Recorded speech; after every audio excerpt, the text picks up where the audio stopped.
Sahabat Shalom. Shalom. Sukacita selalu, amin. Haleluya. Baik, Bapak Ibu jemaat Tuhan yang diberkati oleh Bapak Yahweh, sesuai dengan parasan kita pada minggu ini kita akan belajar dari kitab Keluaran pasal yang ke-13. Tadi sudah dibacakan, namun kita akan membaca dari ayat pertama sampai dengan ayat yang ke-22. Cukup panjang dalam pembacaan ini. Oleh karena itu saya akan membagi dua dalam pembacaan ini. Jemaat Tuhan bisa membunyikan ayat yang kedua, saya ayat yang pertama, terus silih berganti sampai dengan ayat yang terakhir. Untuk menghormati firman Tuhan, mari kita semua bangkit berdiri. Membacakan ayat yang pertama, jemaat Tuhan boleh diberkati dengan ayat kedua dan seterusnya. Pengkhususan anak sulung. Dan berfirmanlah Yahweh kepada Mose dengan mengatakan, Khususkanlah bagiku setiap anak sulung, setiap yang pertama membuka kandungan di antara Bani Israel, di antara manusia dan di antara ternak, ialah milikku. Lalu Mose berkata kepada umat itu, peringatilah hari ini saat kamu keluar dari Misraim, dari rumah perbudakan, karena dengan kekuatan tangan Yahweh telah membawa kamu keluar dari situ, dan apa yang beragi janganlah dimakan. Kamu keluar ini adalah cara bulan hari. Dan akan terjadi ketika Yahweh membawa engkau masuk ke negeri orang Kanaan, dan orang Het, dan orang Amori, dan orang Hewi, dan orang Yebus yang telah dia janjikan dengan sumpah kepada leluhurmu untuk memberikannya kepadamu, suatu negeri yang berlimpah susu dan madu, maka engkau harus melaksanakan ibadah di dalam bulan ini. Dari namanya engkau harus masak roti tidak beragi. Pada hari itu itulah yang Yahweh. Roti tidak beragi harus dimakan 7 hari, dan apa yang beragi tidak boleh kelihatan padamu, bahkan ragi tidak boleh kelihatan di seluruh daerahmu. Engkau harus mengerjakan kepada anak laki-lakimu pada hari itu, dan mengatakan, ini adalah akibat dari apa yang telah Yahweh perbuat untukku dan saat keluar dari Mesir. Dan haruslah itu menjadi tanda bagimu pada tanganmu, dan sebagai tanda pengingat di antara kedua matamu, supaya Torah Yahweh ada di mulutmu, sebab dengan tangan yang kuat Yahweh telah membawa engkau keluar dari Misraim.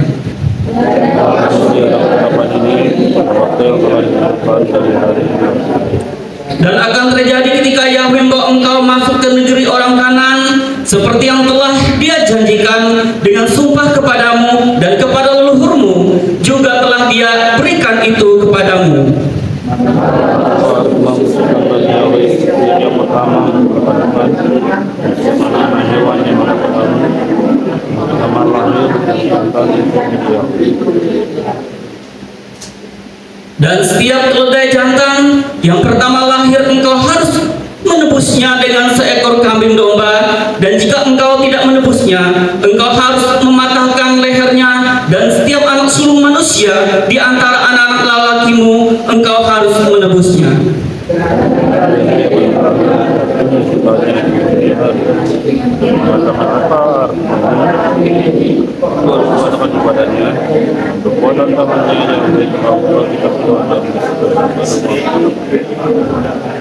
Dan terjadilah ketika Firaun mengeraskan hatinya menolak untuk menyuruh kita pergi, Yahweh membunuh setiap anak sulung di tanah Misraim, dari anak sulung manusia dan sampai anak sulung hewan. Itulah sebabnya aku mengorbankan kepada Yahweh setiap anak sulung yang jantan dari hewan, dan aku menebus setiap anak lelakiku yang sulung.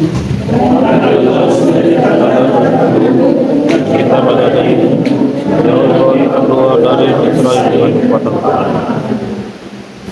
Dan terjadilah ketika Firaun menyuruh umat itu pergi, Elohim tidak menuntun mereka melalui jalan ke negeri orang Filistin, walaupun itu dekat, sebab Elohim berfirman, jangan sampai orang-orang itu menyesal jika mereka menghadapi peperangan dan kembali ke Misraim. Dari dua tempat berputar melalui jalan padang gurun menuju ke laut.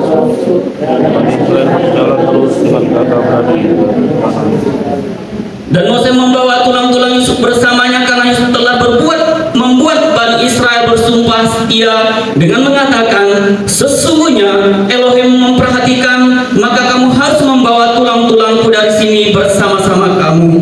Dan memerintahkan pada kuat dan berkemah di pada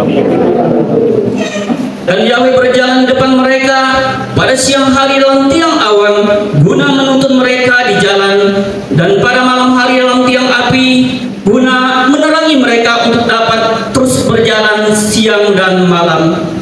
Membuatnya awan-awannya pada siang hari dan api pada malam hari. Haleluya, silakan duduk kembali, Jemaat Tuhan yang diberkati. Cukup panjang pembacaan kita pada petang sore hari ini di dalam kitab Keluaran pasal yang ke-13. Bapak Ibu jemaat Tuhan yang diberkati oleh Bapak Yahweh,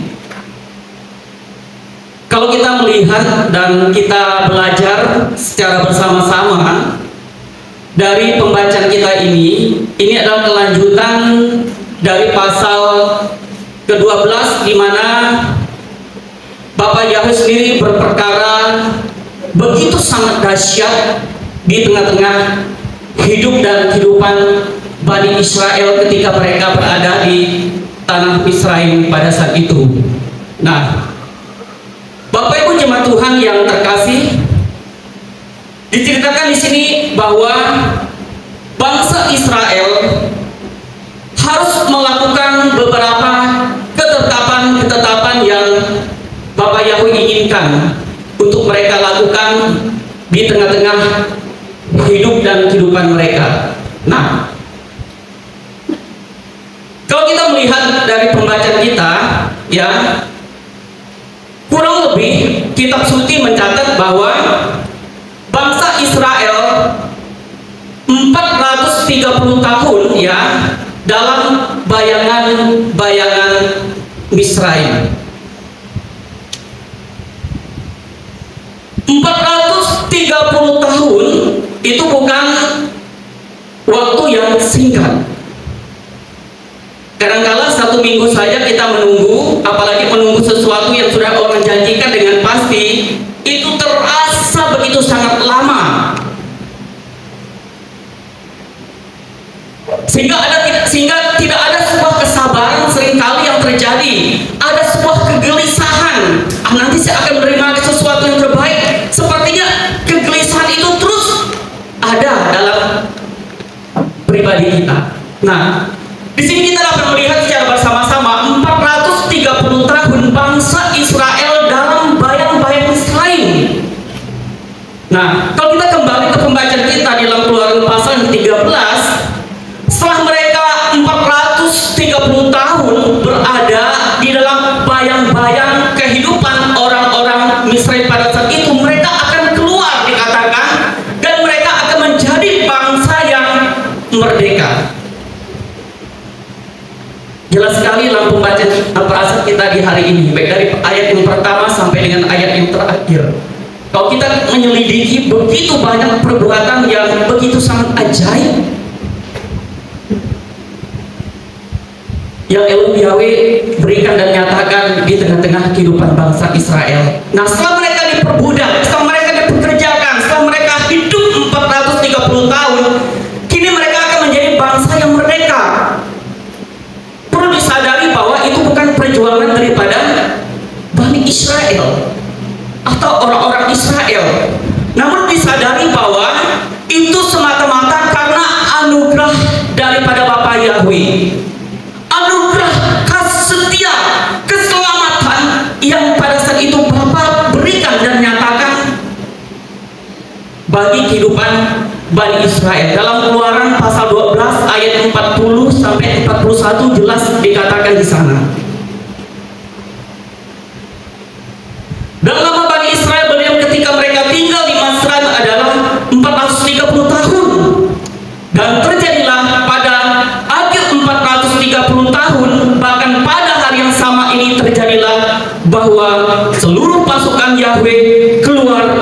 dari tanah Misraim.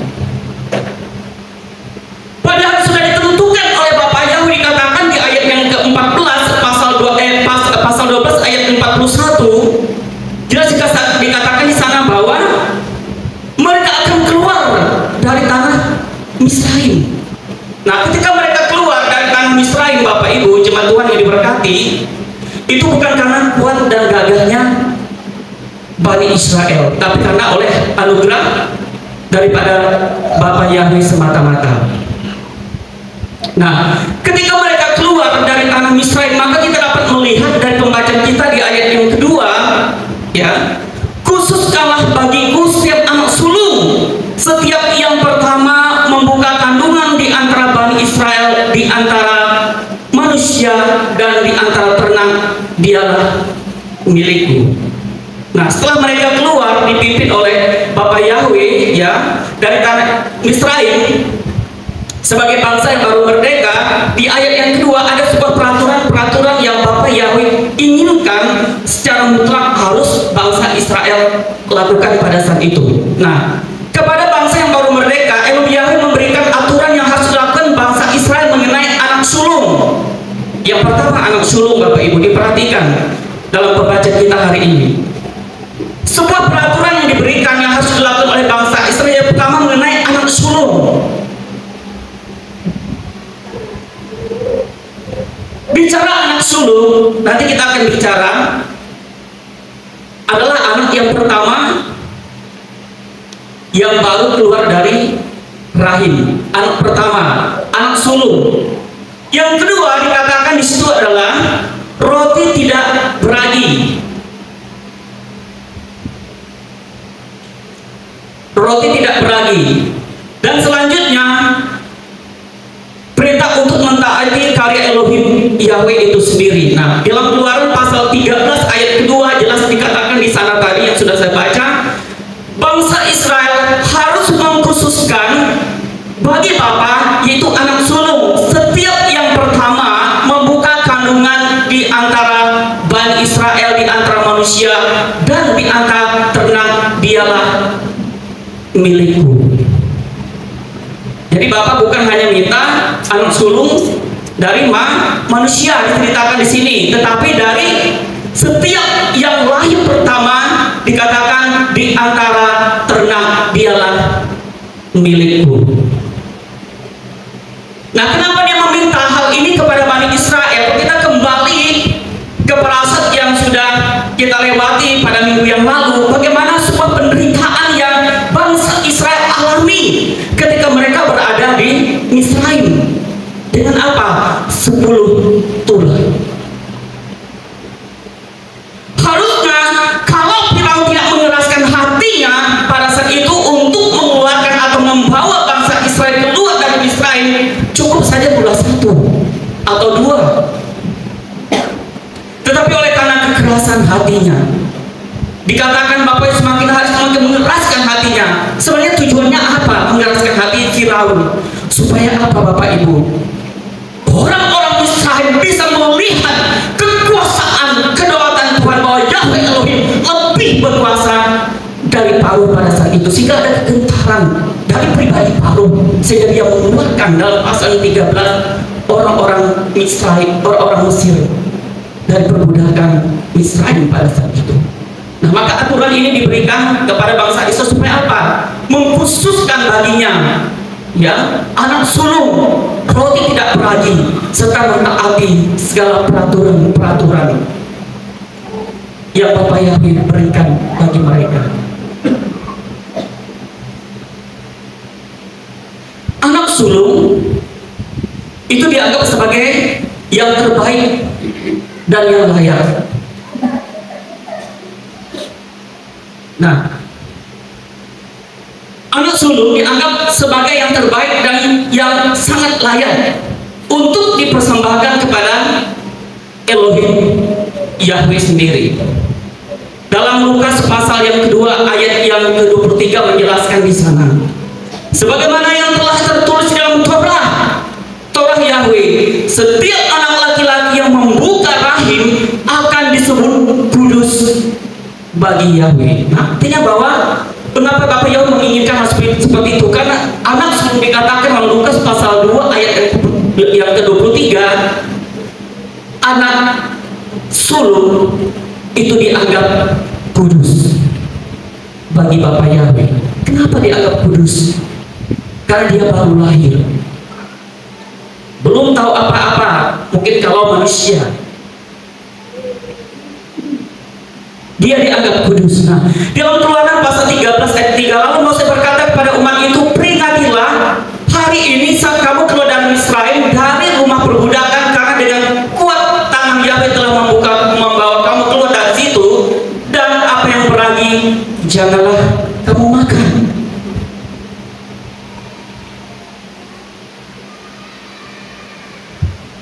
Peraturan-peraturan ini diberikan kepada Bani Israel.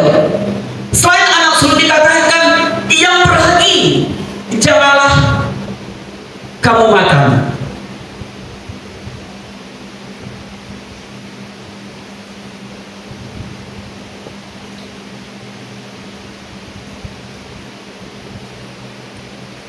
Yang beragi jangan kamu makan.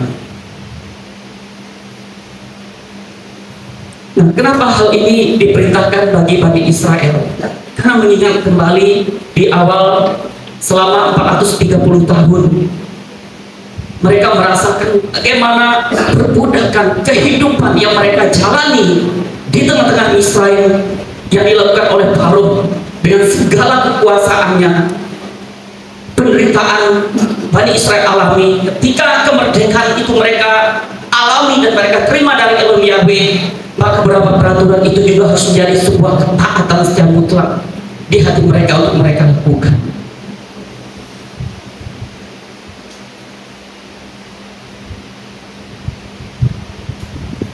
Nah, Tuhan meminta ketaatan bangsa Israel agar bangsa ini dapat menjadi umat yang kudus,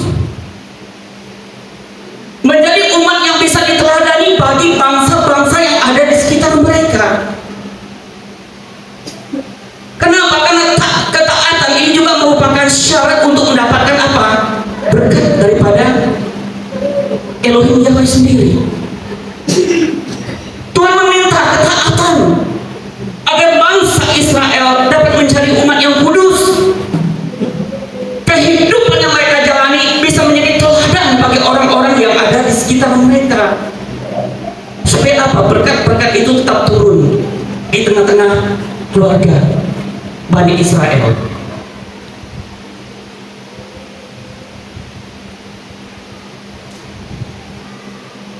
Nah, kita lihat yang berikut Bapak Ibu. Penindasan yang bangsa Israel alami ialah dijadikan apa? Budak. Selama berapa? 430 tahun. Bapak Ibu bisa mencari referensi budak itu seperti apa? Apa yang mereka kerjakan? Dipekerjakan seperti apa kehidupan mereka? Sungguh menyedihkan secara mental, secara fisik yang dialami oleh bangsa pilihan Bapak Yahweh di tanah Israel pada saat itu. Mereka dijadikan budak, diperintahkan membunuh anak-anak lelaki yang lahir dari ibu Israel. Sudah diperintahkan dipekerjakan menjadi budak. Setiap katakan anak laki-laki yang lahir dari ibu Israel itu harus dibunuh.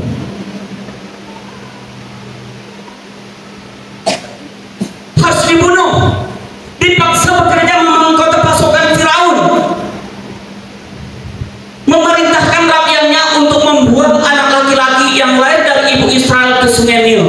Menolak perintah Mose dan Harun untuk membebaskan bangsa Israel sebagai akibat perintah tersebut, Elohim mengirimkan 10 tulah.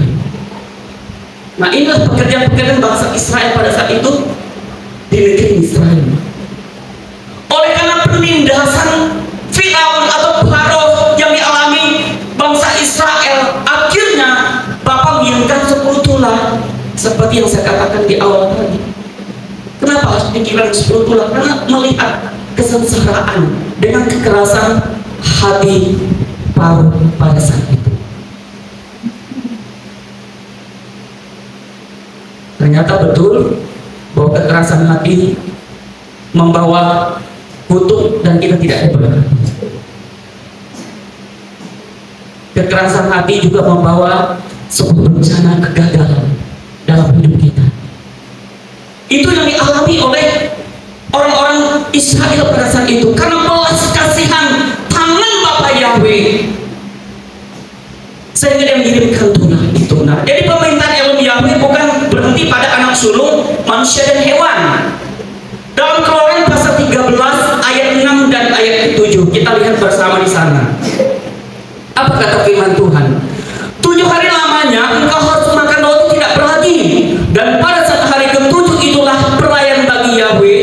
Roti tidak beragi harus dimakan 7 hari, dan apa yang beragi tidak boleh kelihatan padamu, bahkan ragi tidak boleh kelihatan di seluruh daerahmu. Ya, di ayat ke-7 jelas sekali bahwa ragi tidak boleh kelihatan pada diri mereka, bahkan tidak boleh kelihatan di seluruh daerah mereka pada saat itu. Itulah perintah daripada Elohim Yahweh. Bangsa Israel dimaklumkan untuk berpuasa dengan tidak makan makanan yang beragi. Roti tidak beragi atau masak, roti tidak beragi melambangkan pertobatan, penolakan akan dosa, dan penyerahan kepada Elohim. Dan roti ini juga menjadi peringatan akan pembebasan orang Israel dari perbudakan di Misraim. Jadi perintah roti tidak beragi dalam Keluaran 12:8 jelas di sana, bahkan dalam Keluaran 12:15 sampai 20 juga jelas menceritakan di sana, dan ayat-ayat selanjutnya juga berbicara tentang roti tidak beragi.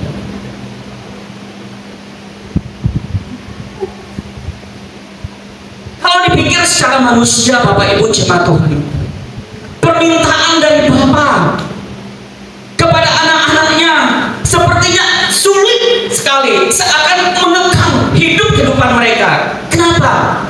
Anak sulung. Ini bicara masalah jiwa seseorang, kehidupan yang ada dalam pribadi seseorang. Ada kehidupan. Bicara masalah anak sulung manusia, bicara masalah anak sulung hewan, ada generasi penerus dari ternak-ternak yang ada. Sulit sekali Bapak Ibu kalau dipikir secara logikanya manusia. Namun mengapa Bapak yang meminta hal itu kepada umatnya? Untuk membuktikan bagaimana kesetiaan Bani Israel terhadap Bapa Yahweh, bagaimana Bapa yang sudah membela hidup dan kehidupan mereka ketika dalam masa perbudakan selama 430 tahun. Hanya diinginkan bagaimana kesetiaan dan ketaatan dijumpai dan ditemukan sekali didapatkan dalam perilaku kehidupan bangsa Israel. Itu yang Bapak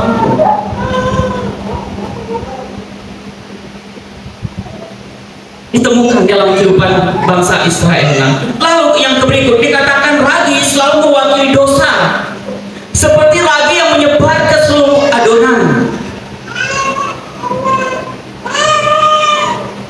Ketika kita membuat roti, kita menambahkan cairan, maka cairan merah itu atau cairan apa saja yang kita berikan pada adonan itu, maka akan tercampur merata pada sebuah adonan. Jadi ragi dikatakan selalu mewakili dosa, seperti ragi yang menyebar ke seluruh adonan. Dan dosa juga dapat menyebar dalam hati saya dan saudara.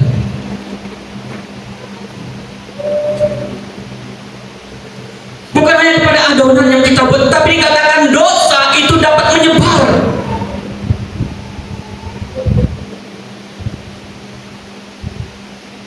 Dalam hati saya dan saudara, tidak ada pengecualian.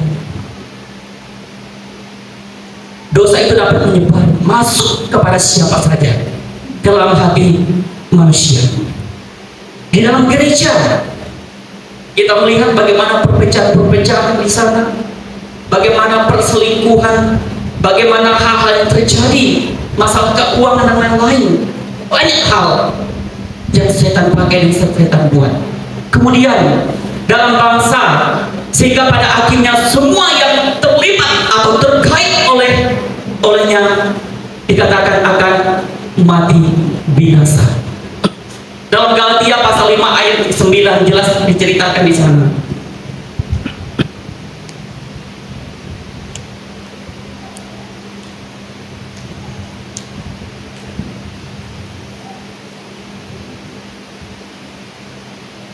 Sedikit lagi menghakimi seluruh adonan.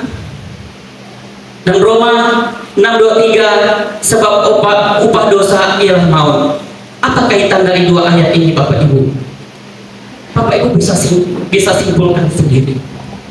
Ketika ragi ini sudah mengkamili, sudah bercampur, dan dikatakan ketika ragi ini membawa akibat yang fatal itu kematian, dikatakan dalam Galatia pasal 5 ayat 9, dia akan masuk kepada seluruh adonan. Dan upahnya apa? Kebalikan dari 6 Roma 6:23, upahnya adalah maut. Maut bicara kematian, ya, bicara kematian. Upahnya adalah dosa atau maut. Tetapi kita yang terus memelihara anugerah kasih penyertaan, dikatakan kita akan menerima hidup kekal dalam Hamasia Yesus Tuhan kita.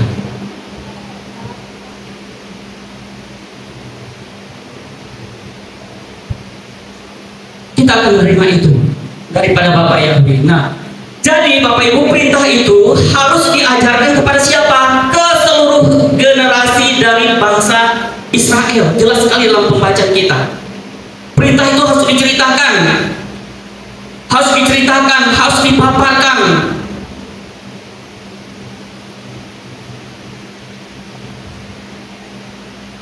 Kepada seluruh generasi Israel pada saat itu. Dia jelas dijelaskan di sana. Dan akan terjadi apabila dikatakan anak laki-lakimu bertanya di kemudian hari dan mengatakan, apakah artinya ini? Engkau harus mengatakan kepadanya, dengan kekuatan tangannya Yahweh telah membawa kita keluar dari Israel, dari rumah perbudakan. Jadi perintah itu harus diajarkan kepada seluruh generasi dari bangsa Israel, supaya apa? Perintah itu menjadi apa? Tanda pengingat dari hari ke hari. Tanda pengingat dari hari ke hari harus diceritakan kepada generasi keturunan penerus. Di ayat ke-14 jelas dikatakan di sana.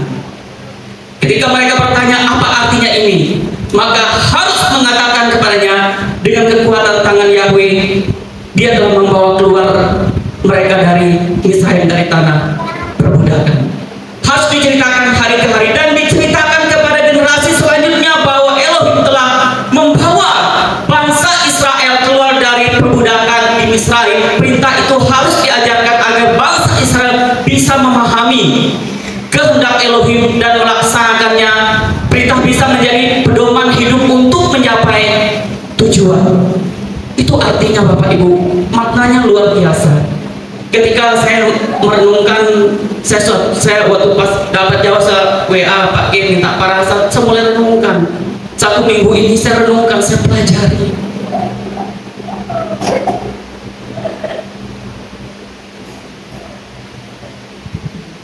Ternyata perintah itu harus diajar kepada bangsa Israel untuk apa? Supaya mereka bisa dapat memahami. Karena kadang-kala pola kehidupan manusia sulit sekali memahami kehendak daripada Bapa. Sulit sekali melaksanakan perintah yang menjadi pedoman dalam kehidupan mereka untuk mencapai tujuan. Itu sulit sekali, saya dan saudara. Siapapun kita lakukan dalam perjalanan kehidupan kita. Tadi kita memahami, besok sudah lupa. Contoh anak sekolah. Kemarin libur berapa hari, saya kasih dorong tugas LKPD dari berapa mata pelajaran. Sudah dijelaskan berawal-awal, sudah beli buku, sudah ada semua, tinggal lihat bolak-balik, tetap tidak memahami. Itulah sifat manusia.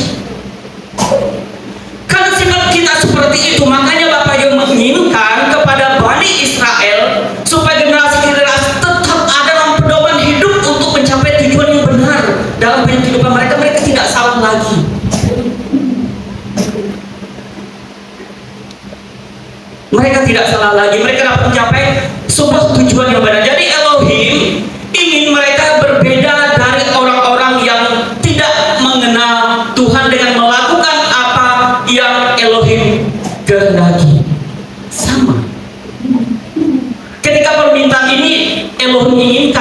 perintah Bani Israel, perintah itu juga diinginkan dalam kehidupan saudara.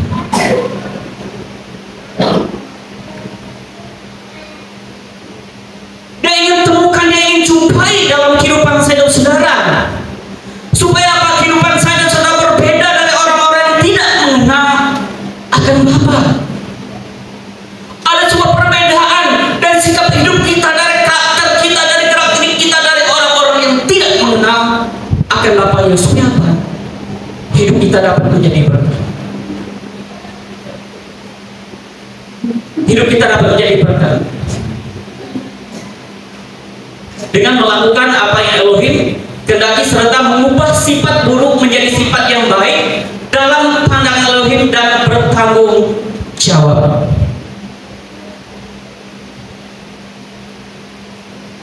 Setelah kita mengubah sifat kita dalam pandangan Elohim kita, maka dituntut untuk bertanggung jawab atas apa yang kita lakukan. Bertanggung jawab atas apa yang kita lakukan. Nah, jadi hal ini harus diceritakan kepada Bani Israel, kepada keturunannya. Dan ketika terjadilah ketika Firaun baru mengeraskan hatinya, menolak untuk menyuruh kita pergi, ia pun membunuh setiap anak sulung di tanah Israel, dari anak sulung manusia dan sampai anak sulung hewan. Itulah sebabnya aku mengorbankan kepada Yahweh setiap anak sulung yang jantan dari kawan dari hewan, dan aku menebus setiap anak laki-lakiku yang sulung. Perintah ini harus terus disampaikan, harus terus diceritakan. Kalau dilihat dari ayat-ayat selanjutnya, Bapak Ibu, perintah Bapak itu mutlak, harus umatnya lakukan di tengah-tengah hidup dan kehidupan mereka. Nah, lalu kita akan melanjutkan siklus yang berikut. Nah, setelah dari ayat yang pertama sampai dengan ayat yang ke-16, kita sudah belajar bagaimana sebuah keinginan daripada Bapa Yahweh untuk Bani Israel pada saat itu, yaitu dengan anak sulung, dengan tidak makan roti yang tidak beragi, dan beberapa peraturan-peraturan harus mereka taati. Tiba saatnya mereka harus keluar dari tanah Misraim. Diperhatikan ayat yang ke-17. Tadi sudah dibaca oleh Pak Lando. Dikatakan, dan terjadilah ketika Firaun menyuruh umat itu pergi, Elohim tidak menuntun mereka melalui jalan ke negeri orang Filistin, walaupun itu dekat. Sebab dalam berfirman, jangan sampai orang-orang itu menyesal jika mereka menghadapi peperangan dan kembali ke Misraim.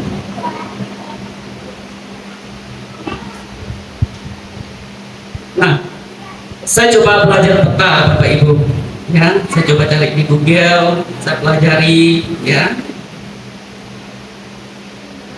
Ini Elohim memimpin umatnya. Setelah mereka melakukan beberapa perintah tadi, akhirnya mereka keluar. Di ayat 17 ini kita dapat belajar bersama-sama.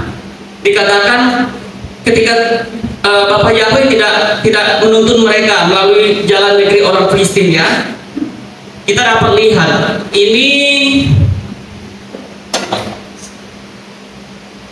iya, di sini Misraim, ya. Ini yang dimasukkan di ayat yang ke-17. Elohim tidak menuntun mereka melalui jalan ke negeri orang Filistin. Ini pesisir pantai, ya. Ini jalan yang sebenarnya ada jalan yang pintas dari sini. Tanda merah ini saya kasih tanda. Ini titiknya ada di sini, Bapak Ibu. Ini jalannya, ya.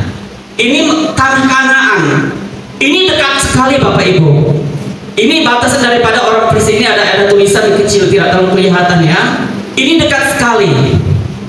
Jalannya dekat sekali. Setelah mereka keluar dari Misraim, jalan ini dekat sekali untuk menuju apa? Tanah Kanaan, dekat sekali. Nah, tetapi kenapa kita melihat, ya, ini tanda-tanda merah ini adalah peta perjalanan. Tetapi Bapak Yahweh membuat perjalanan mereka menjadi apa? Menjadi panjang. Dari sini, kita dapat melihat secara bersama-sama kehidupan perjalanan daripada Bani Israel sampai mereka bisa sampai ke sini. Memutar sesuai dengan peraturan Tuhan.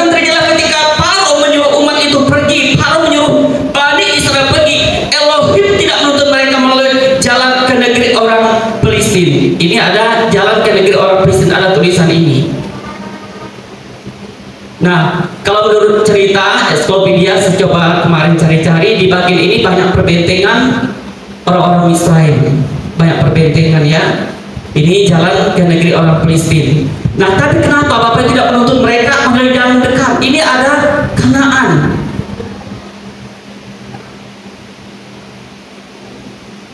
Tentu ada alasannya.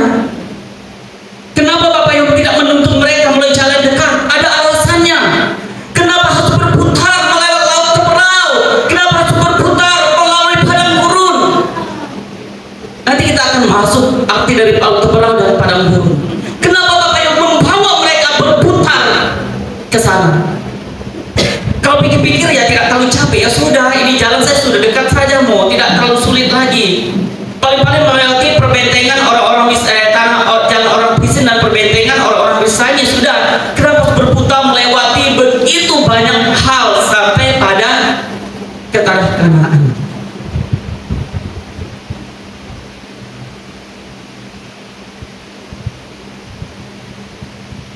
Di ayat ke-17, di ayat selanjutnya, sebab Elohim berfirman, jangan sampai orang-orang itu menyesal jika mereka menghadapi peperangan dan kembali ke Mesir. Namun Elohim membuat umat itu berputar melalui jalan padang gurun ke laut Suf, dan Bani Israel berjalan terus dengan gagah berani dari tanah Israel.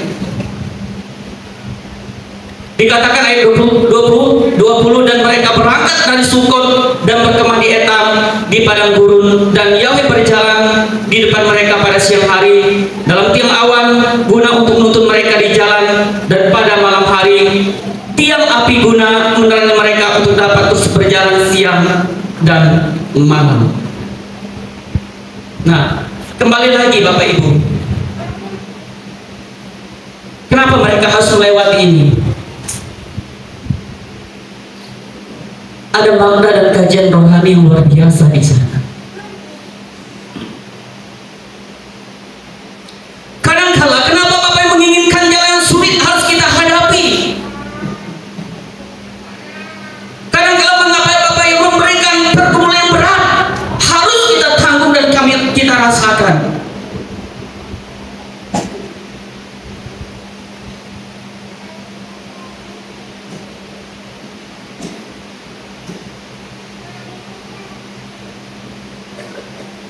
Ada satu kesaksian, sebenarnya dalam hati saya agak sedikit berat untuk menyaksikan ini, tapi seringkali Roh Kudus ingatkan saya. Mengapa Tuhan izinkan kadang-kala hal-hal yang tersulit harus kita jalani? Kenapa tidak jalan pintas? Bapak ya sanggup kok, bisa ya, betul ya sanggup. Tapi kenapa? Kami mengakhiri 2024 kemarin diperhadapkan pergumulan yang sangat besar.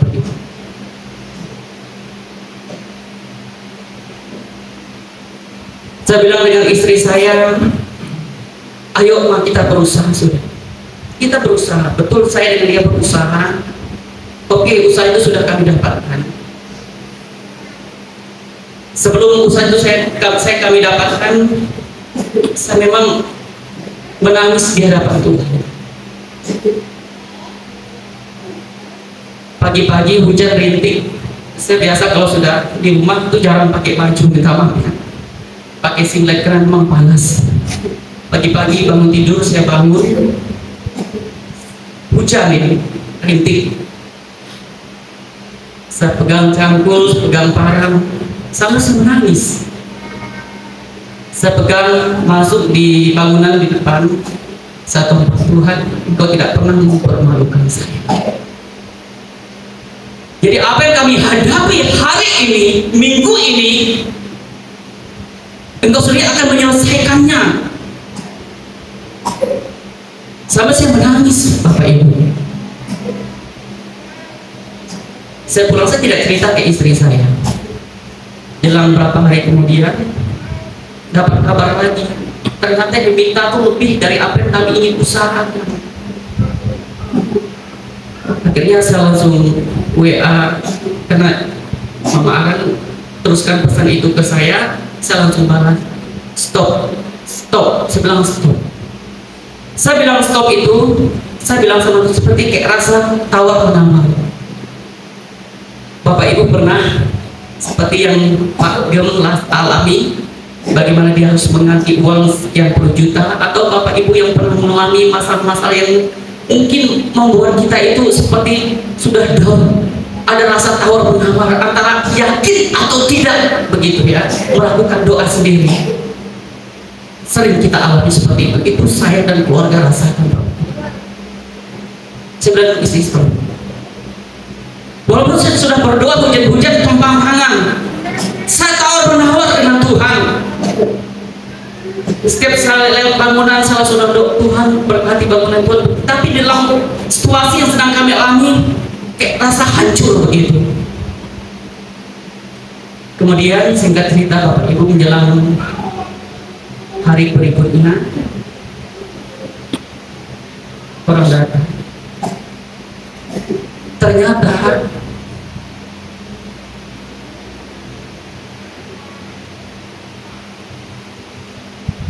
dia merubah pendiriannya.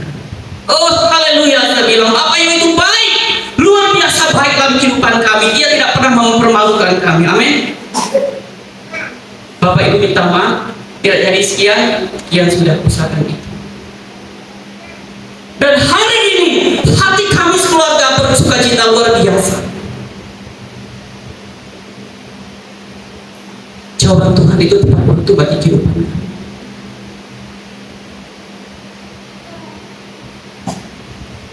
Bapak Ibu tidak pernah mempermalukan anak-anak. Amin.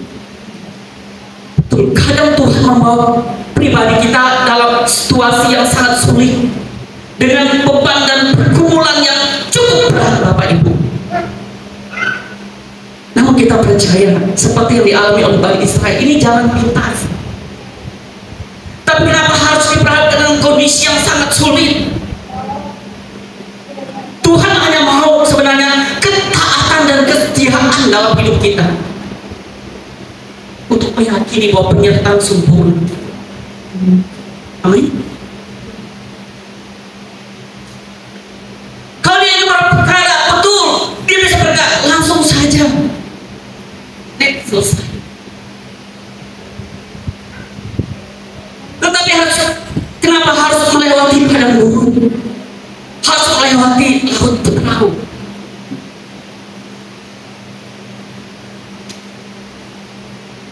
Mengapa kita harus melewati jalan yang penuh dengan segala penderitaan? Yang pertama kita dapat belajar, Bapak Ibu,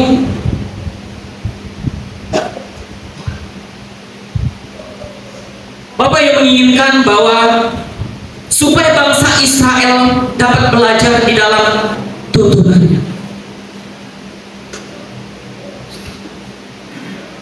Bapak mau supaya Bani Israel atau bangsa Israel tetap berjalan dalam koridornya Bapak, dalam aturan, dalam tuntunan daripada Bapak Yahweh. Itu yang Bapak mau.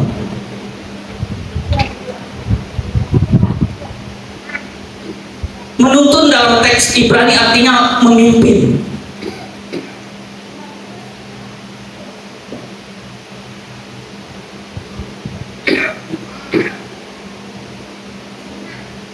Memimpin atau nas yang berarti menuntun, memimpin. Bangsa Israel harus dipimpin dengan petunjuk Bapak Yahweh, bukan petunjuk dengan petunjuk orang-orang yang ada di sekitar mereka.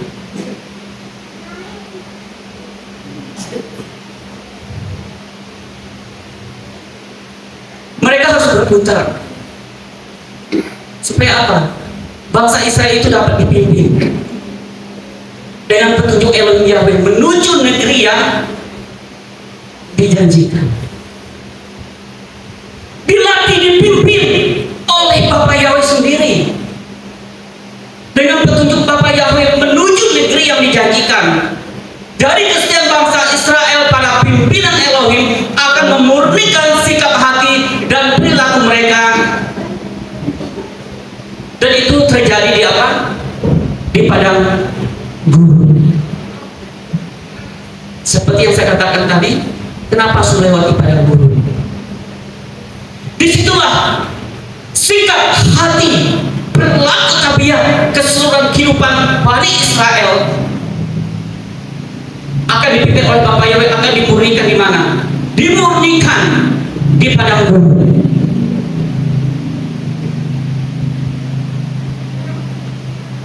Kenapa harus di padang gurun dimurnikan sikap hati mereka? Karena di padang gurun segala penderitaan, kesesakan, tantangan hidup, masalah yang ada akan mereka hadapi. Dimurnikan di situ dulu. Besi baja tidak bisa langsung menjadi parang. Untuk menjadi sebuah parang, maka besi itu harus dibakar dulu, dilembutkan dulu dengan api, baru dicincang, diproses, dibentuk. Tidak cukup dengan dibentuk saja Bapak Ibu. Kalau Bapak Ibu bisa melihat bagaimana seorang tukang mengerjakan alat-alat untuk bekerja, banyak prosesnya. Bani Israel akan dibentuk di padang gurun pada saat itu. Untuk apa? Membuktikan bagaimana kesetiaan mereka kepada Bapa, yang untuk memurnikan sikap hati mereka dan perilaku mereka ketika mereka mengikuti Bapa Yahweh. Maka saya katakan tadi, karena kalau sesuatu yang diizinkan kehidupan kita mengguncang hidup kita, dan seringkali kita tawar-menawar, itu saya rasakan Bapak Ibu. Namun Dia pembela hidup kita. Dia tidak akan pernah meninggalkan saudara-saudara. Ia dan kami penyertanya sebelum.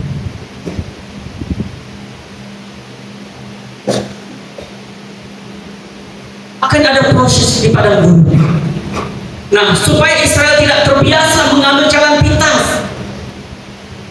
Tadi ada jalan pintas, dekat sekali jalannya, cukup menuju jalan ke negeri orang Kristen, melewati perbentengan orang-orang Misraim sampai ke tanah Kanaan, tetapi harus melewati begitu banyak lembah-lembah kehidupan yang mereka harus lewati. Supaya apa tadi prosesnya Bapak Ibu? Mereka dimurnikan, sikap mereka dimurnikan. Sikap yang kita tunjukkan itu timbul dari mana? Reaksi dari hati. Perlu dimurnikan.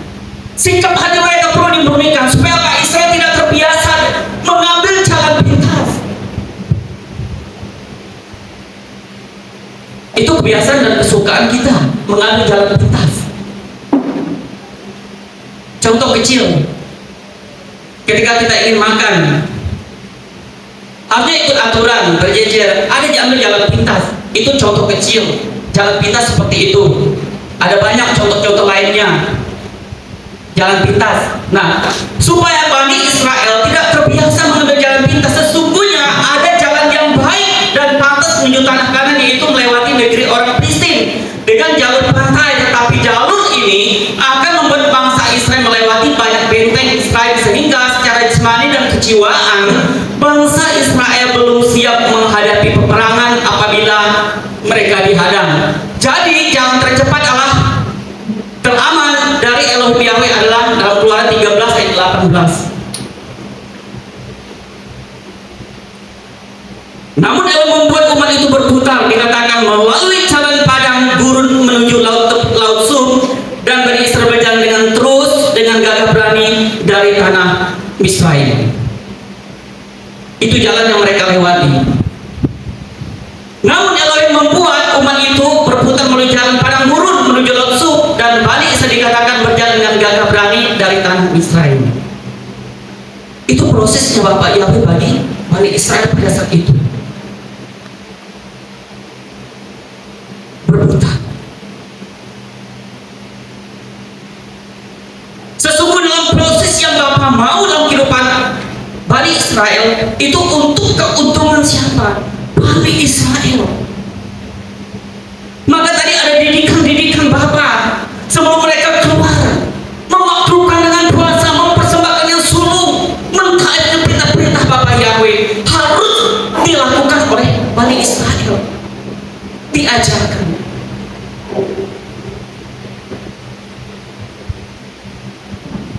Kepada mereka. Nah, kembali padang gurun. Seperti yang saya katakan, kenapa harus dibawa ke padang gurun? Padang gurun adalah gambaran kesusahan hidup.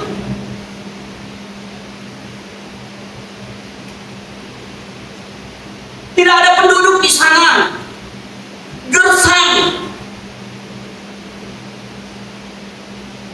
tidak ada kehidupan di sana. Dikatakan bahwa padang gurun adalah gambaran kesusahan hidup dalam Yeremia pasal 2 ayat yang ke-6.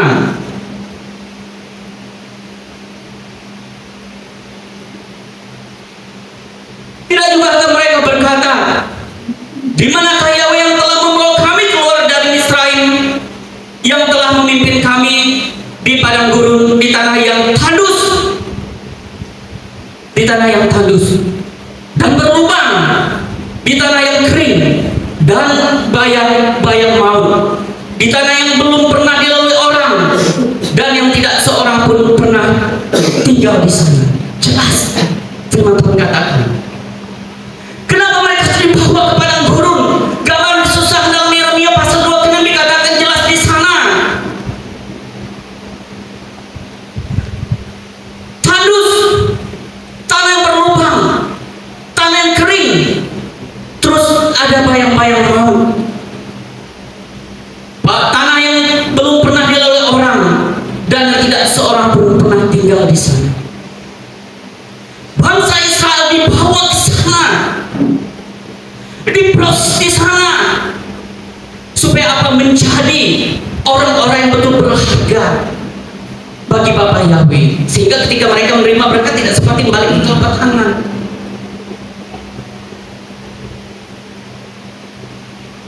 Saya diberkati sekali dengan perasaan hari ini, Bapak Ibu, karena memang mengingatkan akan perjalanan kehidupan saya sejauh kebahagiaan kita semua, cara-cara Tuhan membawa hidup dan kehidupan.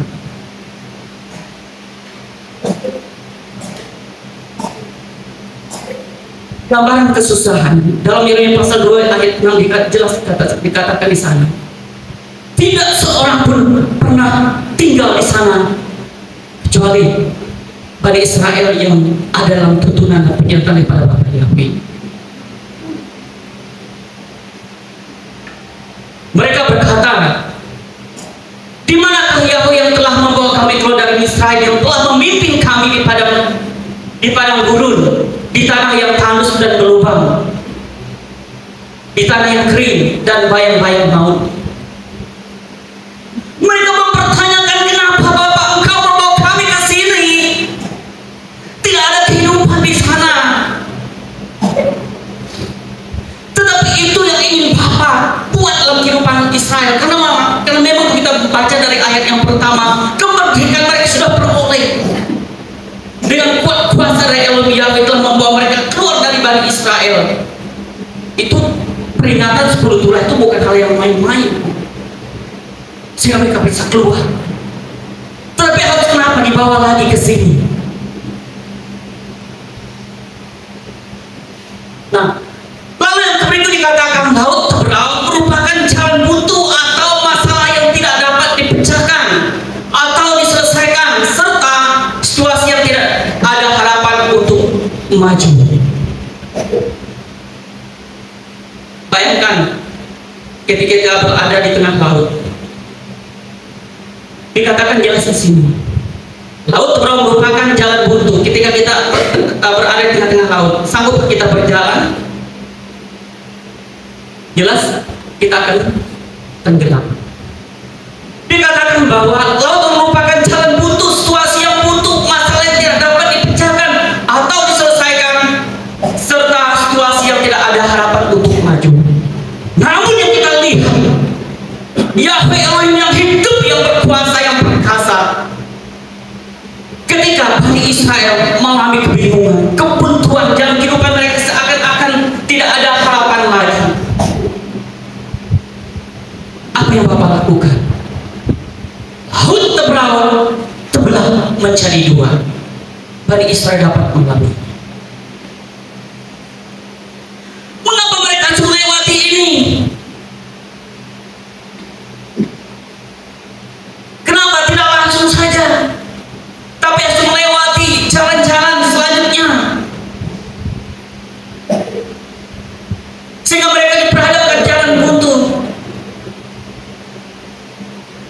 Banyak kesimpulan dapat kita tarik dari sana, Bapak Ibu. Saya memuji kesetiaan mereka. Bapak juga bahwa mereka sungguh-sungguh hidup mengasihi Bapak Ibu. Diperhadapkan dengan jalan yang buntu. Dalam Filipi 136, 13, 16 katakan bisa diadakan dengan maksud untuk apa? Memperlihatkan kekuasaan Elohim untuk menetapkan keilahian Elohim dan untuk menempelkan ketidakpercayaan dan sifat kesombongan manusia. Jelas sekali dalam Tehillim 136. Ini yang Bapak ingin buat di tengah-tengah Bani Israel supaya apa? Mujizat itu diadakan dengan maksud untuk apa? Memperlihatkan bahwa Elohim itu berkuasa dalam kehidupan saya dan saudara.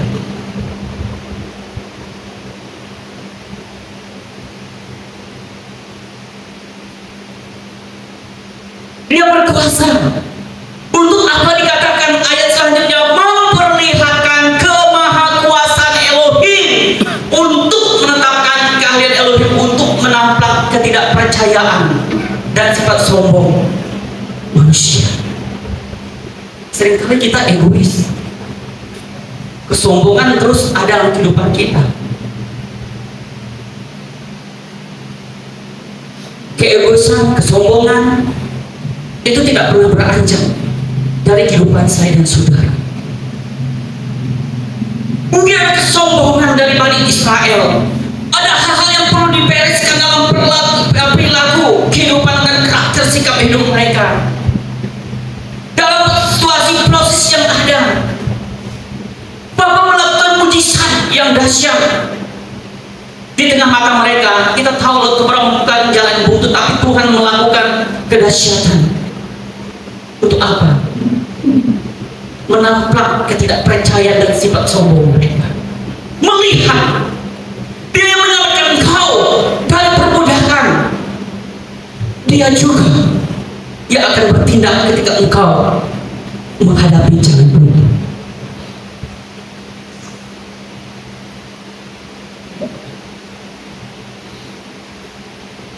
Saya tidak tahu situasi kehidupan Bapak Ibu hari ini.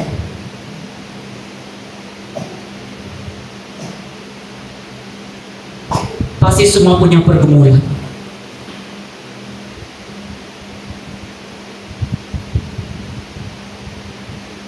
Pasti semua punya hal-hal yang dirindukan atau diselesaikan, diperoleh masing-masing dalam pribadi, keluarga, dan pekerjaan. Hari ini firman Tuhan turun pada kita. Kalau Bapak yang sanggup memberkati kehidupan bangsa Israel dan membuka jalan buntu yang ada di tengah pandangan mata mereka dan menampang sifat kesombongan dan ketidakpercayaan orang-orang, Dia juga yang akan memberkati dan menolong hidup kehidupan saya dan saudara hari ini. Yakin.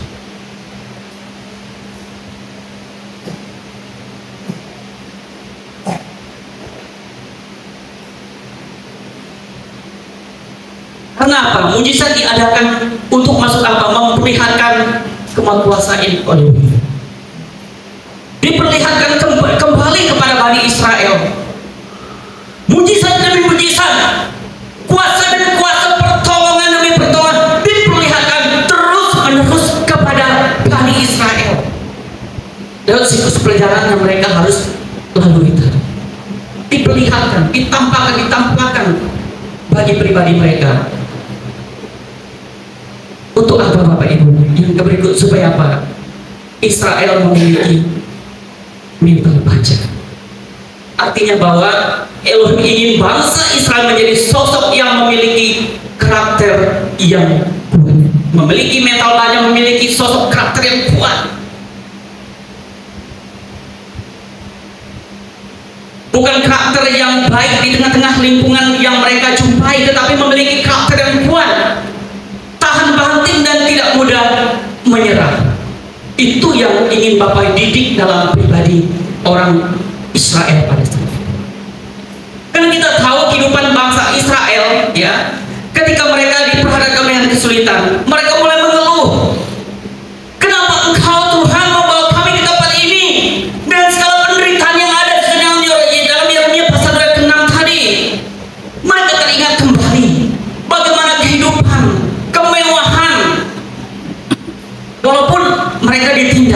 di negeri Misraim pada saat itu, mereka ingat kembali. Maka Bapak ingin menjumpai orang-orang Israel memiliki mental baja, menjadi sosok yang memiliki karakter yang kuat, tahan banting dan tidak mudah menyerah.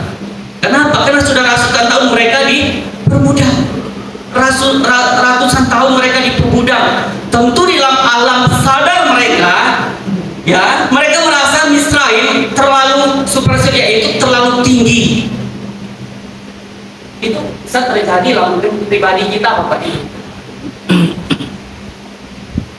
Kita sudah ditindas, ada penderitaan. Ketika kita mengalami hal yang sulit dalam pimpinan Bapak Ibu, timbul rasa apa dalam pemikiran kita, sehingga mereka ini sudah mereka terlalu tinggi, unggul dan berkuasa untuk mereka hadapi. Maka daripada itu, Elohim menginstal kembali pemikiran mereka dengan cara pandang dan pemikiran yang dapat mempengaruhi pendirian mereka bahwa mereka adalah umat perjanjian yang telah dipilih berdasarkan perjanjian Elohim dengan Abraham, Ishak, dan Yakub.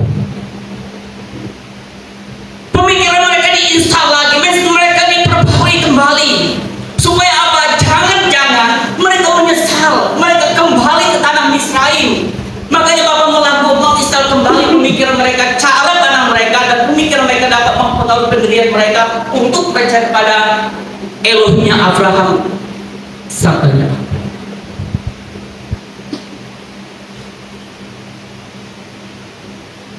Karena pemikiran kita juga perlu diinstal.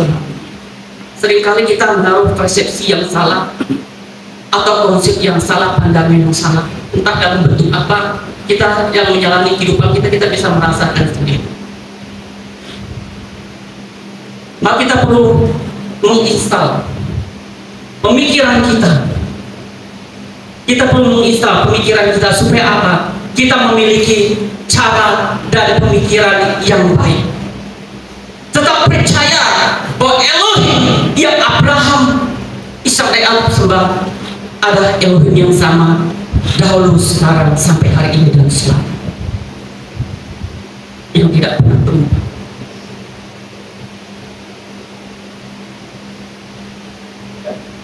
Elohim yang memberkati saya dan saudara.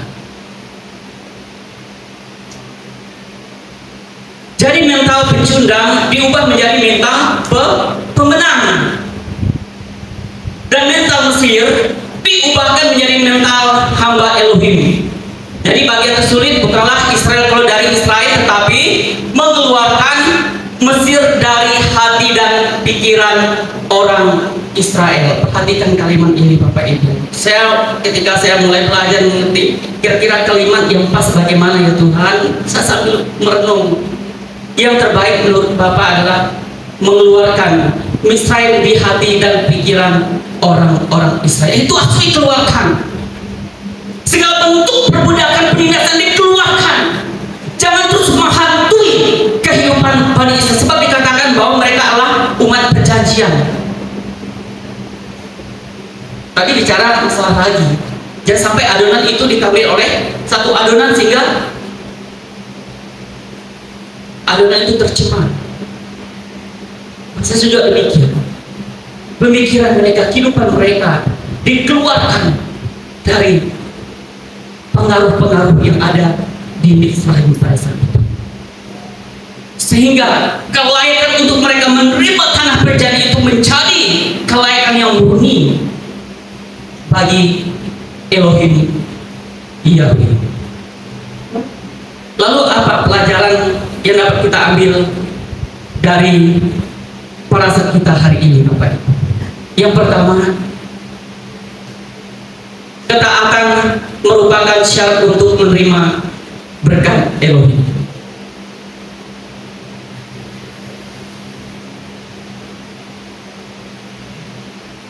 Pelajaran yang dapat kita ambil hari ini, yang pertama, ketaatan merupakan syarat untuk menerima berkat dari Tuhan. Ketika bangsa Israel taat dan melakukan perintah-perintah Bapa,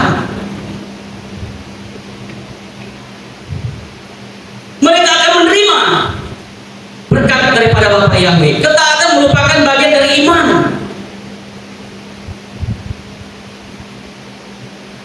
Tahu kisah Mose ketika dia menjadi anak putri Firaun? Dia lebih suka menderita dengan umat pilihan Elohim. Bicara dengan iman.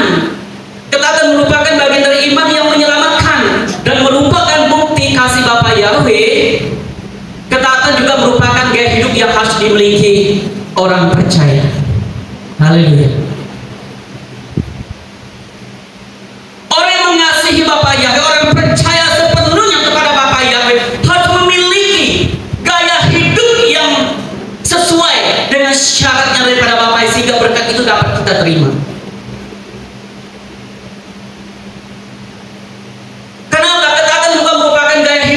Dimiliki orang percaya, harus dimiliki saya dan saudara. Seperti Bapa sudah menunjukkan kesetiaannya bagi umat yang dikasihi. Dia rela mati sebagai sang sulung dari antara manusia untuk menebus dosa saya dan saudara.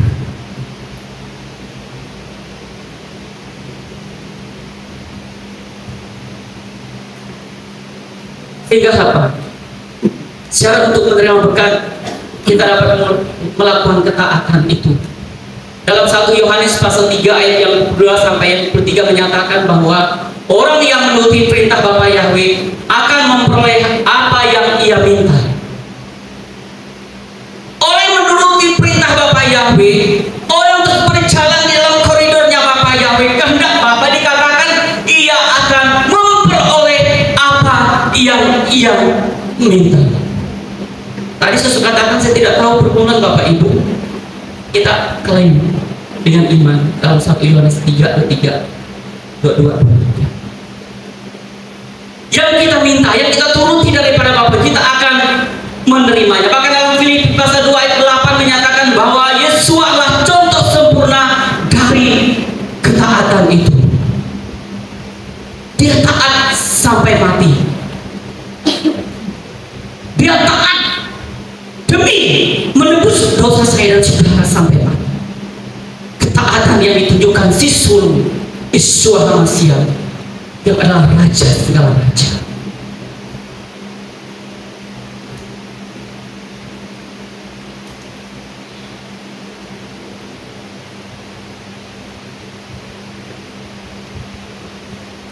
Jadi apakah ketaatan itu sulit? Ketaatan itu sesungguhnya sederhana, tidak rumit seperti yang dibayangkan.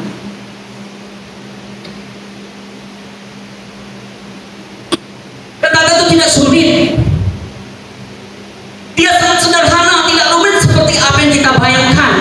Secara prinsip, ketaatan berarti kita melakukan hal yang Tuhan katakan. Mengapa kita sulit melakukannya? Secara prinsip kita hanya bisa melakukan apa yang Tuhan katakan. Dari ketaatan itu, Tuhan katakan jangan makan makanan yang tidak positif. Sebenarnya tidak sulit perintah itu, simple. Tapi apa? Kita yang sulit untuk melakukannya. Perintah Bapa, pilihan antara saya dan saudara. Tetapi yang sulit melakukannya adalah pribadi kita. Kita yang sulit melakukannya karena keinginan manusialah yang mempersulit perintah tersebut. Keinginan dalam hati manusia seringkali mengalahkan keinginan untuk mentaati pribadinya atau perintahnya daripada Elohim sendiri. Itu saya rasakan. Bahkan kita semua rasakan.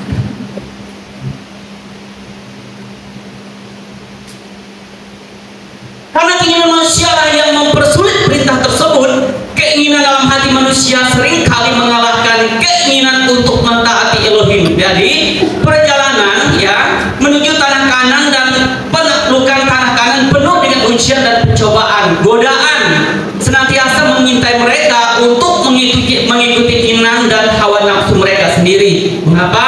Ketaatan itu menyenangkan. Kenapa ketaatan sangat menyenangkan bagi Bapak Yahweh? Karena ketaatan membuktikan bahwa kita benar-benar mengasihinya. Dalam Yohanes pasal 14 ayat 15 jelas dikatakan, jika kamu mengasihi aku, peliharalah perintah-perintah.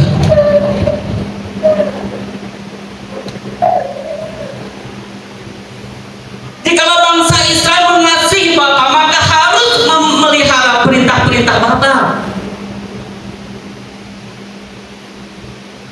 Kenapa di dalam padang gurun, di tengah perjalanan menghadapi laut Teberau, begitu banyak keinginan hawa nafsu mereka sendiri, tetapi Bapa meminta ketaatan. Kenapa? Jelas dikatakan, jika kamu mengasihi aku, maka perintah-perintah itu harus saya dan saudara pelihara. Perintah itu tidak berat, yang berat kita untuk melakukan. Kita memelihara perintah-perintahnya. Lalu yang kedua,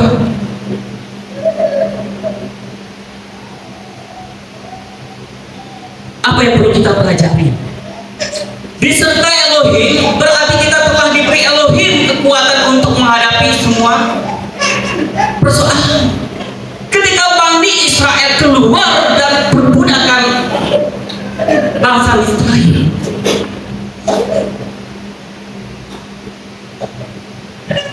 mereka disertai oleh Elohim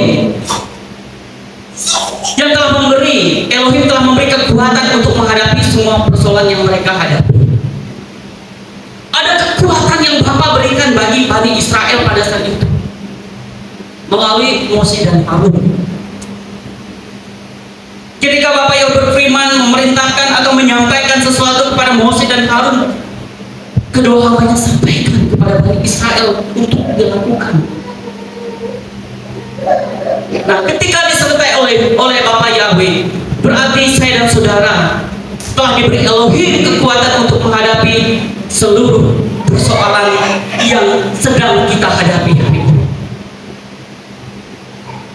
Dalam Ulangan 31 ayat 8 dikatakan, dan Yahweh adalah Dia yang berjalan di depanmu, Dia sendiri akan menyertaimu, Dia tidak akan meninggalkan ataupun meninggalkanmu. Janganlah takut ataupun gentar. Dalam penyertaannya bukan berarti kita tidak memahami masalah, Bapak Ibu, tetapi kita juga akan diberi kekuatan untuk mengatasinya.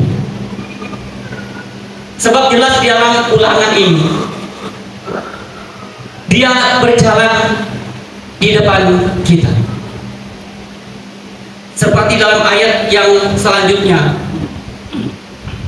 Bapak Yahweh menuntut mereka dengan tiang awan dan tiang api.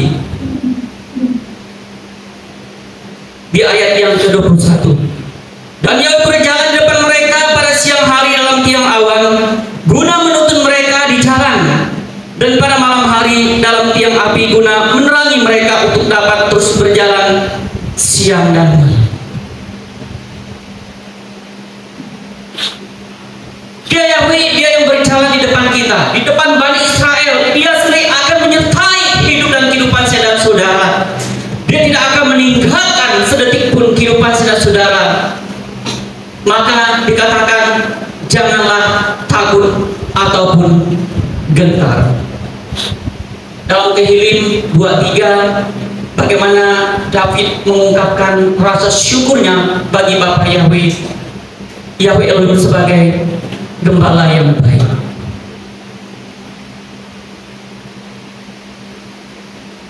Hasrat dan kejiwaan kepenuhan dari hati David tidak pernah kekurangan, selalu dipenuhi oleh hadiratnya daripada Bapa Yahweh, sehingga dapat melantunkan lagu itu di dalam keseharian. Kenapa? Karena Bapa tidak pernah meninggalkan kita. Oleh karena itu, janganlah takut ataupun gentar.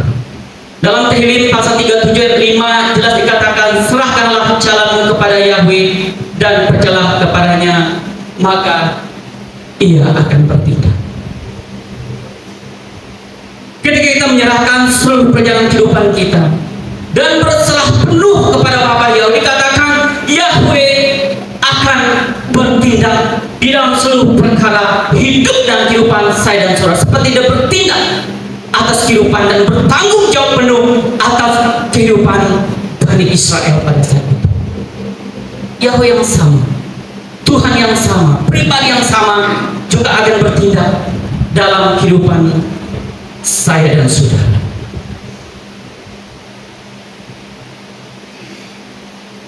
Jadi apa kita takut? Yang kita takutkan tadi seperti sudah saya sampaikan di awal, keraguan kita, ketidaktaatan kita, itulah yang membuat kita takut. Namun janji penyertaannya itu terus diberikan bagi saya dan saudara. Dia akan menyertai, disertai Elohim, dia akan menyertai, dia akan menghalau, dia akan menuntun sehingga kita sanggup menghadapi semua persoalan hidup dan kehidupan kita. Ini memberkati sekali Bapak Ibu. Ketika kita menyerahkan jalan hidup kita, maka dia akan bertindak. Sesulit apapun, dia akan melakukan yang terbaik dalam kehidupan saya dan saudara.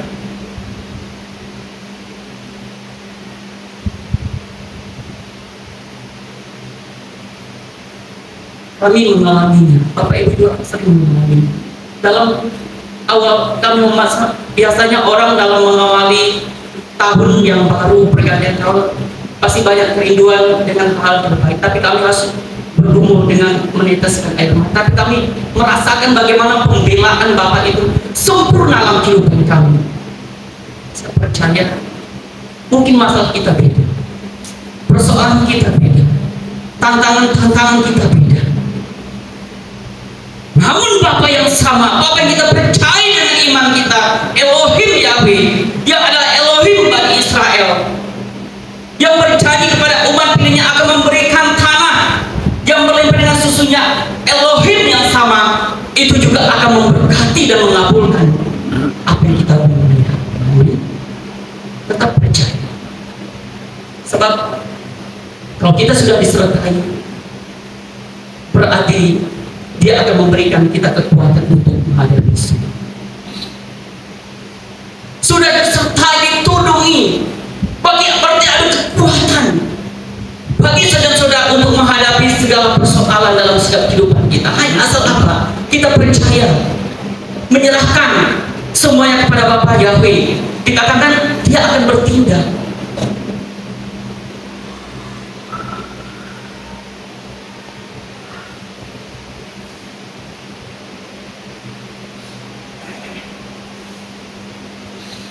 Dia akan bertindak, dia akan bekerja.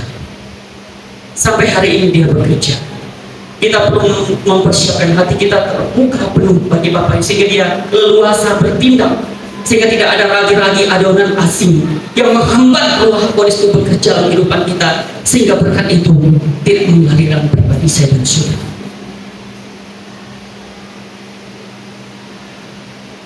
Seperti keteladanan si sulung Yeshua Mashiach, dengan kekuatan Roh Kudus daripada Elohim Yahweh, si sulung dari antara yang sulung rela mati bagi saya dan saudara. Makanya Bapak yang menginginkan sesuatu yang sulung daripada Bani Israel, karena si sulung dikatakan menurut tradisi orang Israel sesuatu yang kudus. Si sulung sesuatu yang baru keluar, yang belum pernah disentuh, mungkin dengan benda-benda tajam, atau bulunya belum digunting, atau tidak boleh jelas dikatakan tidak ada cacat celah. Yang terbaik dari segala yang terbaik dikhususkan, si sulung diberikan, dipersembahkan, terus ditambah dengan ragi-ragi yang tidak ada raginya, campuran. Secara prinsip di dalam pelayanan kita sudah melakukan.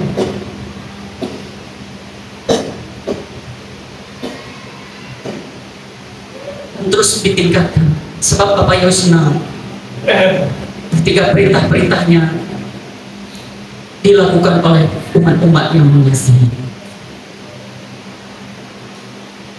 Yang terakhir Bapak Ibu, setiap detik dalam hidup kita adalah bukti kasih penyertaan daripada Bapak Ibu. Setiap detik yang saya dan saudara alami, setiap detik dalam kehidupan saya dan saudara yang kita jalani, napas kehidupan yang hari ini dapat kita tarik, dapat kita terima, dapat kita hembuskan, semua adalah bukti kasih setia dan penyertaan Bapa dalam kehidupan saya dan saudara. Tidak ada kelibatan dalam kehidupan saya dan saudara. Tidak ada sebuah hal yang dapat kita banggakan.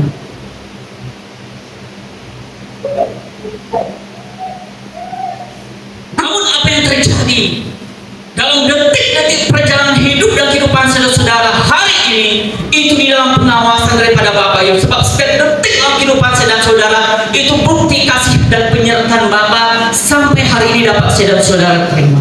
Kesehatan saudara-saudara terima, makanan minuman saudara-saudara terima dalam rumah tangga keluarga, pakaian dan sebagainya, keuangan, harta benda apa yang kita tahu pelihara, semua adalah pemberian daripada Bapa Yahweh. Saya sangat bersyukur Bapak Ibu.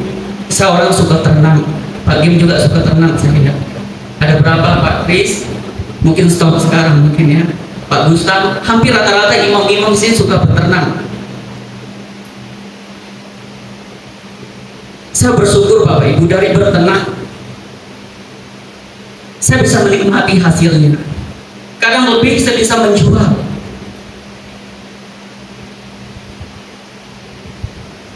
Sampai kadang saya kualan sendiri dengan permintaan. Nah, kenapa? Karena setiap detik Tuhan memelihara kehidupan saya dan saudara. Amin. Tidak ada yang terluput dan tidak ada yang terlewatkan. Dalam Tehillim 40 ke berapa saya lupa ya. Tapi dalam Tehillim dikatakan bahwa Yahweh memandang dari semai umatnya. Artinya kita dalam pengawasan, dalam kontrol dan penglihatan daripada Bapa Yahweh setiap detik. Jadi yang kita nikmati dan kita jalani ini semua adalah kasih karunia daripada Elohim Yahweh. Nah, mengapa Bapak Ibu? Karena sifatnya kematian, orang sering berpikirnya begini. Kita sedikit ini keluar. Orang berpikir begini Bapak Ibu. Orang berpikir bahwa kematian itu faktor usia dan penyakit. Pada umumnya itu yang sering orang pikirkan, usia nanti tua pasti mati atau tidak penyakit. Tapi tidak Bapak Ibu. Kematian bisa datang kapan saja. Kecelakaan bisa. Tidak usah dijelaskan Bapak Ibu bisa berpikir sendiri. Kematian itu bisa datang kapan saja. Namun kehidupan yang saya dan saudara nikmati dan jalan hari ini itu sebuah anugerah. Maka kita patut bersyukur. Kita masih hidup dengan segala berkat-berkat yang ada.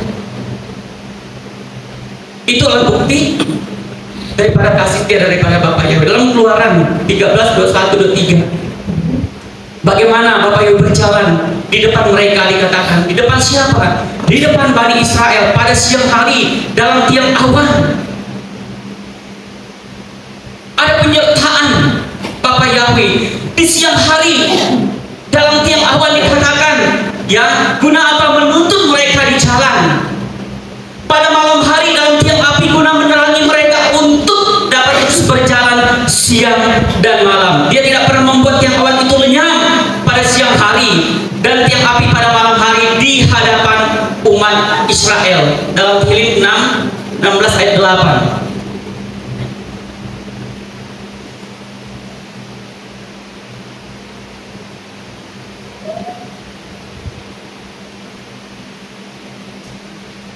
Dikatakan di sana, aku senantiasa mengangankan Yahweh ada di hadapanku, karena Dia ada di sebelah kananku, aku tidak akan tergoyahkan. Ini David yang katakan. Artinya bahwa Bapa Yahweh hadir di tengah-tengah kehidupan David. Sehingga dia katakan, aku tidak akan pernah tergoyah. Artinya bahwa Bapa Yahweh tidak akan pernah membiarkan Tapi Israel ketika mereka keluar, mereka terus dituntun dengan penyertaan daripada Bapa itu. Tiang awan, tiang api bicara dengan juga bisa bicara juga dengan Roh Kudus yang menuntun perjalanan kehidupan mereka. Melewati apa? Perjalanan siklus yang cukup panjang. Ada jalan sangat pendek melewati tanah orang Filistin, tetapi kenapa harus berhenti? Karena Bapak ingin kesetiaan itu dimiliki, karakter yang baik itu dipunyai oleh Bani Israel. Dalam Yesaya 41 ayat 10,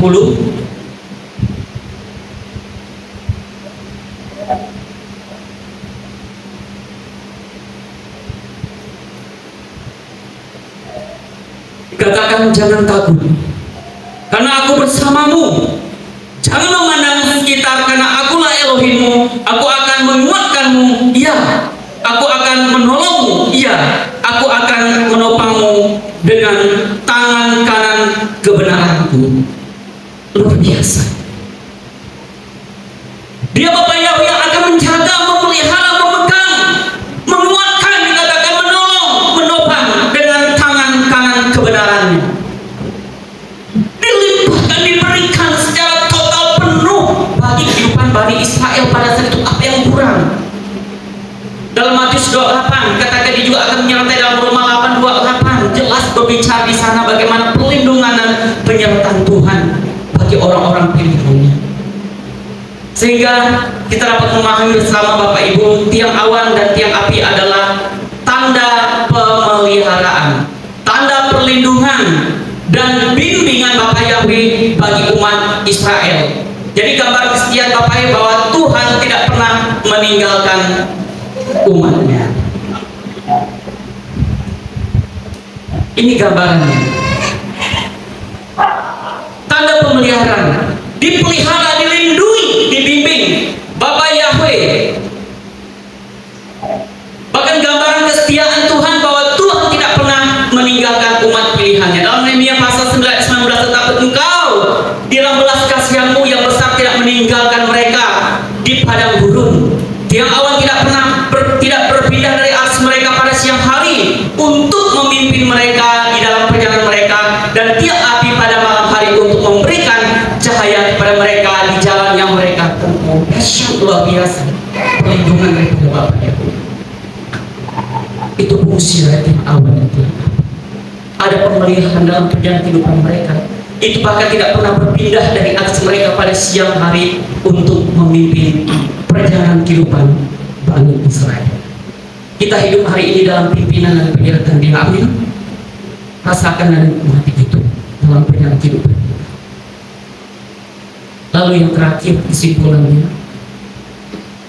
dari ketiga berkat yang boleh kita alami.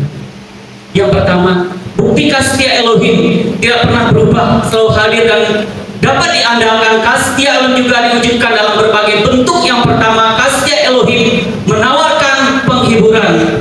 Kasih Elohim menyertai kita dalam setiap langkah dan kehidupan kita. Kasih Elohim menyediakan berkat jasmani dan rohani.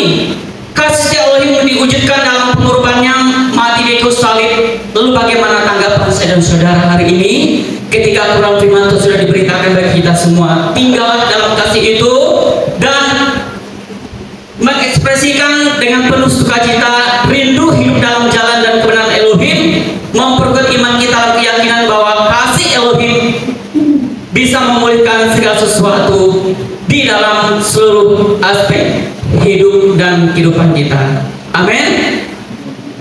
Haleluya.